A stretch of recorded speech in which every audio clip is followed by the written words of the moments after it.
And now, a tale well calculated to keep you in suspense. I know, according to all natural laws, it's impossible. Completely, utterly impossible. But I tell you, and I swear to it, that I and I alone am guilty of this murder. As guilty as though I'd killed him with my own two hands. So you must tell them, the police. You must tell them. Because they'd never believe me. Because it is impossible. But it happened. Listen now to Act One of Dreams, starring Philip Sterling, and written especially for Suspense by Jack Bundy.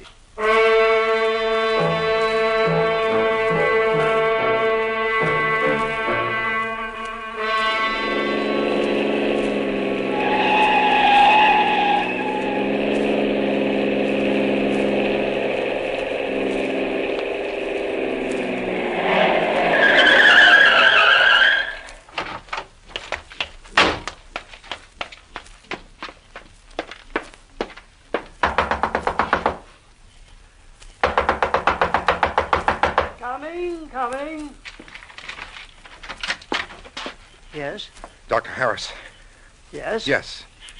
Yes, you are Dr. Harris, I know, because I saw you. I heard you make that speech last week at the Civic Auditorium about the supernatural and premonitions and telepathy and about dreams, Doctor, about dreams. Yes, and I should have told you about it then. I was a fool. I was such a fool not to. Tell me about what, young man? These dreams, these terrible dreams that I have that... Oh, if only I'd come to you before. Yes, well, who are you, young man? And please get hold of yourself. Now, well... I'm sorry, Doctor, I'm sorry. My name is Kingman. Robert Kingman. Yes? I live here in the village, and I work at Blake Electronics, and But please, sir, let me come in, because I think you can help me. Well, I don't know. I'm not a medical doctor, Kingman. I'm only a student of the supernatural, extrasensory perception. Yes, and you know about dreams and premonitions and things. Well, that's why I've come to you. And listen, your speech, your lecture the other night, you talked about dreams coming true. Now, I talked about the possibility of such things, yes. Oh, if I'd only talked to you then, there at your lecture, and told you about this, perhaps you could have helped me before it was too late. But I hope to heaven that even now you can help me. If you will, Dr. Harris. Well, perhaps you'd better come in. Thank you. Thank you. Right in here, Kingman. Thank you, sir. A little drink, perhaps, to calm your nerves. No. Just let me tell you about these terrible things that I've done. If I don't tell somebody, I'll go crazy. Oh, now, come on. Well, we can sit right down here. Thank you. Now. Like I said, it's these dreams of mine, these fantastic dreams I have. They've nearly driven me out of my mind. And you know why? Because they made a killer out of me. Do you understand, sir? I'm a murderer. I've murdered a man. Now, wait a minute, Mr. Kingman. Yes. If you have killed someone... And I have, Doctor. I've killed him. Then why do you come to me? The police are the ones you must go to. The police? Of course. But what would they do? What could they do?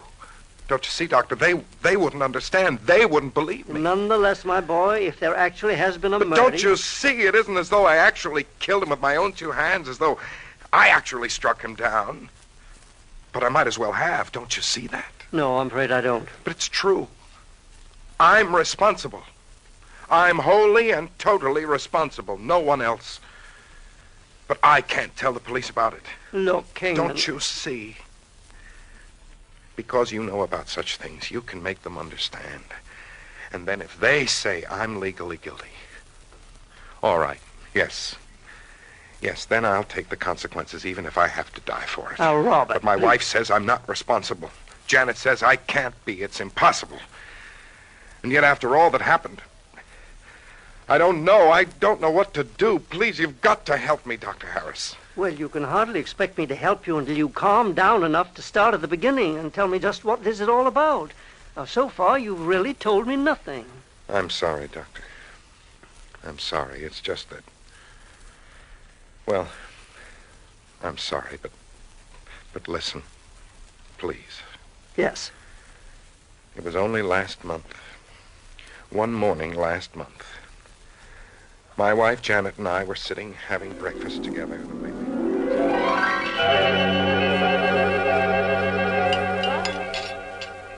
Darling, why aren't you eating your breakfast? Isn't everything all right? Huh? What? Oh, sure, of course it is, honey. Then why aren't you eating? The way you've been sitting there, staring into space. Something wrong, darling? Wrong? No, of course not, Janet. I guess I'm just not hungry this morning, that's all.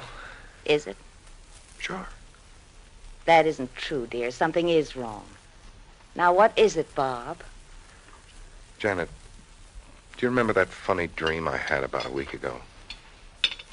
You mean about my brother, Walter, falling down the steps and breaking his wrist? Yes.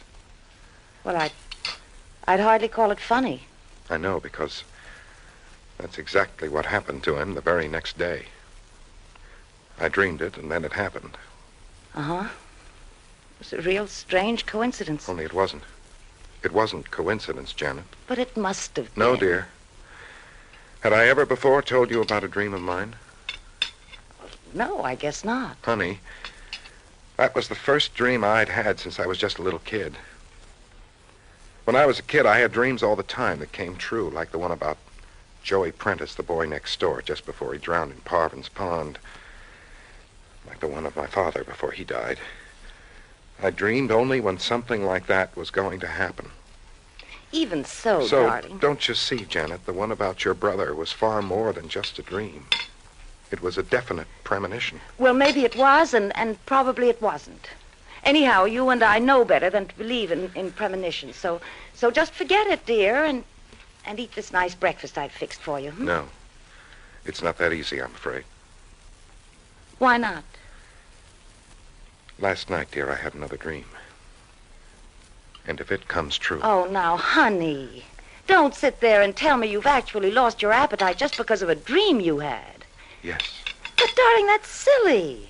Unless it was a horrible nightmare. No, it wasn't a nightmare. The dream was also clear. I had a fight with Stanley Bolton. Bolton? Yes. He's not only head of research, but a vice president, too. And the one man who could block the promotion promised me by Mr. Blake. Oh. Yes.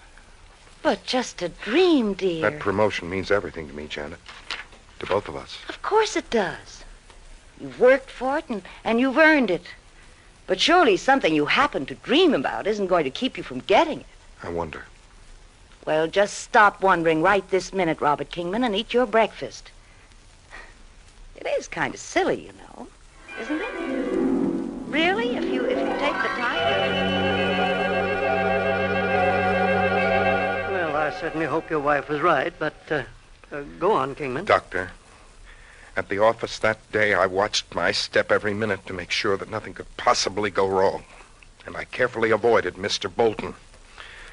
But then as the day wore on and nothing out of the way happened, well, I began to breathe more easily and decided I'd worried about nothing at all. But a few minutes after 5, as I finished things up for the day...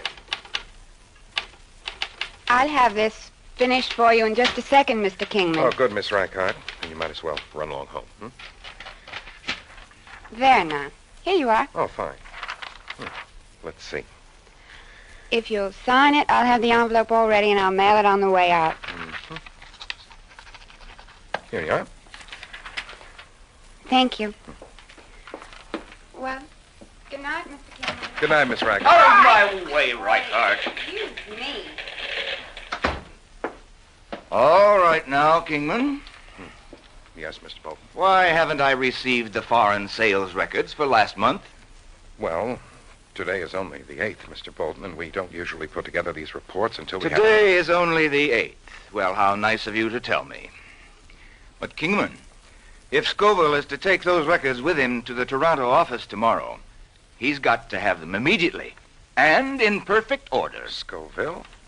Toronto? I didn't know anything You about a didn't trip. know. Do you think that's any excuse? But I'm usually notified if someone needs material like that. Negligent, that's the trouble with you. Utterly irresponsible. What, Mr... And you're the one that Mr. Blake was considering for promotion, Well, I'll soon put a stop to that. Mr. Bolton, Scoville is leaving on the 2:40 tomorrow. And if those figures aren't ready for him, you'd better look for another job. And then, Kingman, what happened then? The next morning, Mr. Blake called me in and politely told me the promotion would have to wait. Perhaps another year, until Mr. Bolton was better satisfied with my work. Well, I'm sorry, but now, look, my boy, if that one incident, that coincidence about the Coincidence? dream- Yes, if that's all that brought you here to see me, so upset and so Didn't worried. you hear me? Don't you understand? That was only the beginning of the dreams that have made me a killer. And when you hear the rest of the terrible things I've dreamed about that have happened, heaven forgive me for what I've done.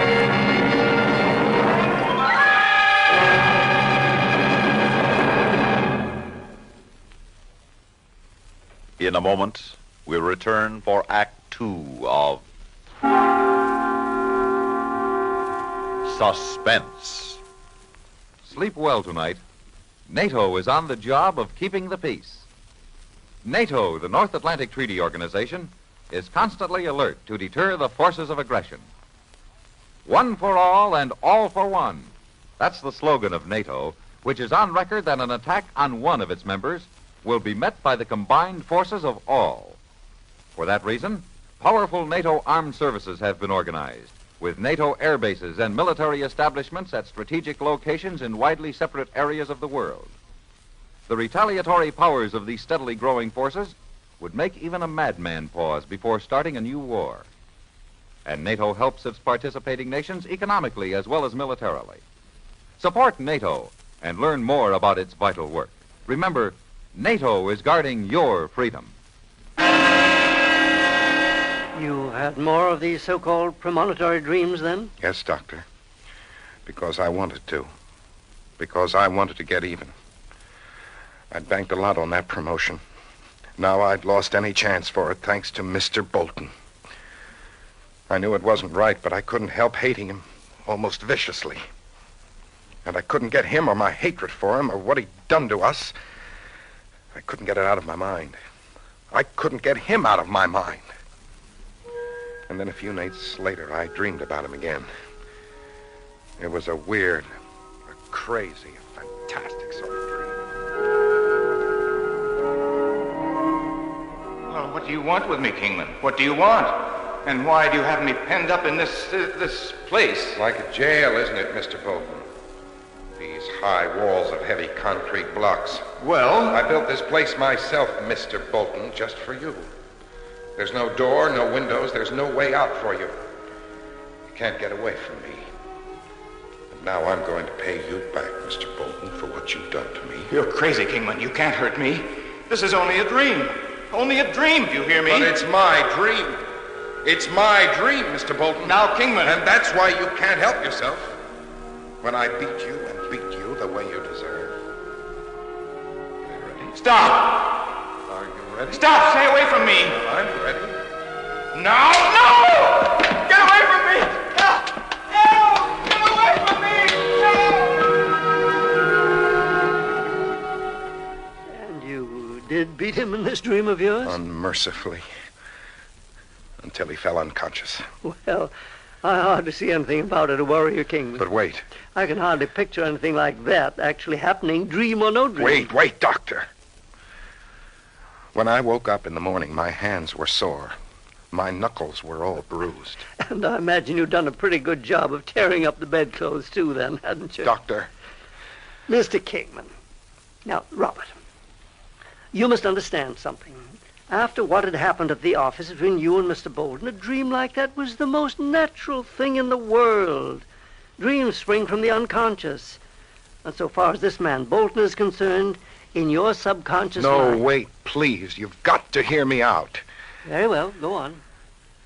When I got to the office the next morning, everybody was commiserating with Mr. Bolton because of the terrible bumps and bruises all over his head. Really? Well, and how did he explain them? He said that he'd fallen out of his bed during the night, but with all those bruises, he'd have to have fallen out a dozen times. And then when he saw me, Doctor, it was just as though he knew. It was just as though he knew that I had somehow made it happen to him. And from that point on, he never let up on me. Day after day, everything I did was wrong. Now, wait a minute. No, Doctor. I began to hate him more bitterly than anything or any person I'd ever hated before. It became an obsession I couldn't shake off. And then suddenly it dawned on me. All my dreams had come true. And that meant my dreams would come true. Whatever I dreamed would have to come true. So from that moment on, I knew what I had to do. I knew that I would never have any peace until I dreamed about, and therefore brought about, the death of Stanley Bolton.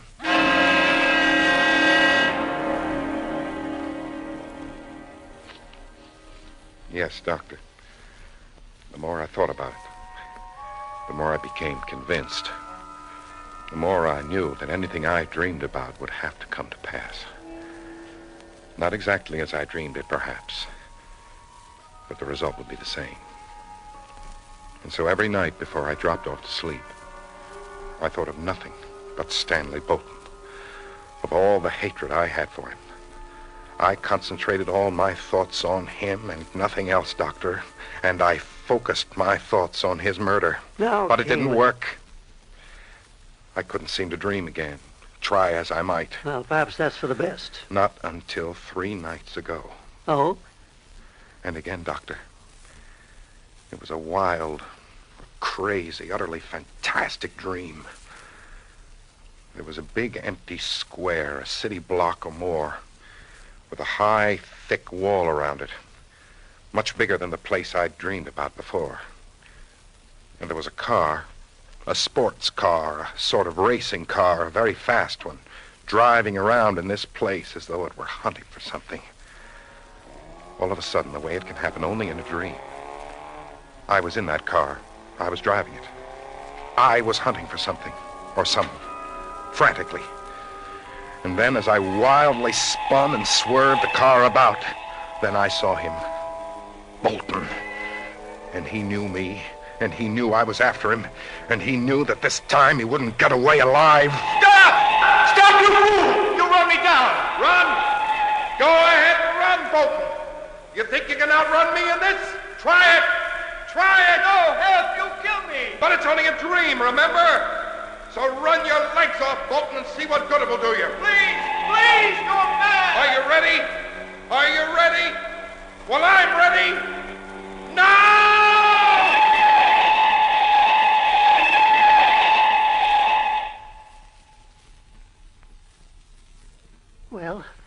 Well, Kingman?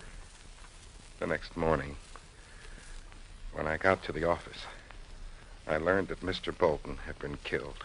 What? Yes. By some hit-and-run driver in a sports car. Good heavens. Yes. And do you know why, Doctor? Because of my dream. Because it's what I wanted to dream. So I'm guilty of Stanley Bolton's murder. No, you aren't. You had nothing to do with the car that ran him down. Of course I didn't, but I'm still to blame. How can you be? Because I am. Because now I have proof that I am. Proof? Yes. Because last night I dreamed again. Yes. I dreamed that for what I'd done, I was electrocuted. What can I do? Doctor, what can I do? I don't know. I must have time to think about this. But you believe me. You believe me what I've told you. Yes, Robert, I believe you. And I believe you need help. If I go to the police, if they believe me, it can mean only one thing. The death penalty. Electrocution. Now, Robert, listen to me. You may feel any way you wish about this whole gruesome affair. And because of the strain it's imposed on you, I can understand why you're so upset about it. But we've got to be realistic about this. Now, legally, there is no possible way in which you could be found guilty of Bolton's murder. So first, we have to think about you, about how to ease your mind, your conscience of this... Oh, wait now. What? Of course. I should have thought of him when you came here. Yes, Doctor? Someone who can help me? Robert, I know it's late, but I want you to go and see an old friend of mine. His name is Thaddeus Hagen. Hagen? You know him? The psychiatrist? Yes.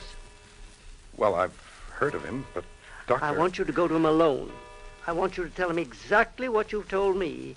I'll phone him that you're coming, in spite of the hour, and I promise that I'll tell him nothing whatever about the case. I'll only ask him that he call me after he's talked with you. You think I've gone crazy? No, not by any means, but this whole experience has upset you badly, as it would anyone. And the most important thing at the moment is to get you back into the frame of mind where you can face this thing with your fullest capacity for sound judgment. Because you must work this out for yourself, Robert, but not in your present state of mind. Will you go and see Hagen? For your own sake, Robert. Yes. Now? Now. Good. I'll give you his address. It's only a few miles from here. And you must tell him that I'll be waiting to hear from him.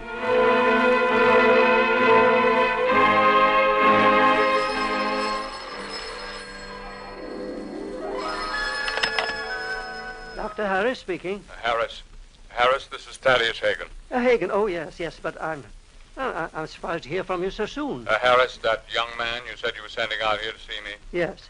Robert Kingman? Yes, Hagen, you talked to him? No, I didn't. Oh, but why not? Because a terrible thing has happened.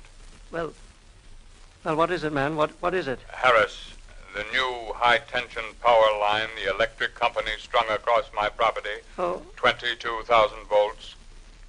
Hagen. Yes. One of those lines broke. It fell across my front walk, and there in the darkness, he couldn't see it. He stumbled into it. Good Lord. He was killed immediately, Harris. Electrocuted.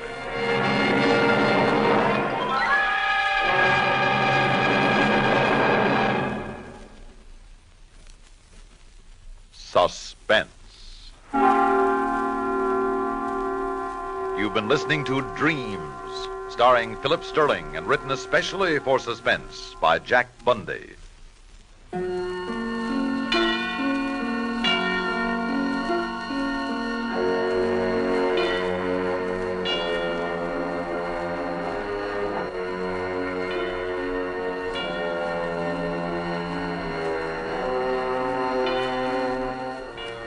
Suspense is produced and directed by Bruno Zerato Jr., music supervision by Ethel Huber.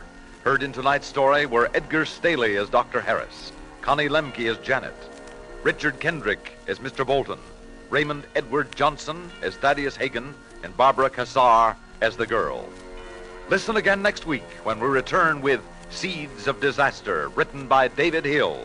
Another tale well calculated to keep you in suspense.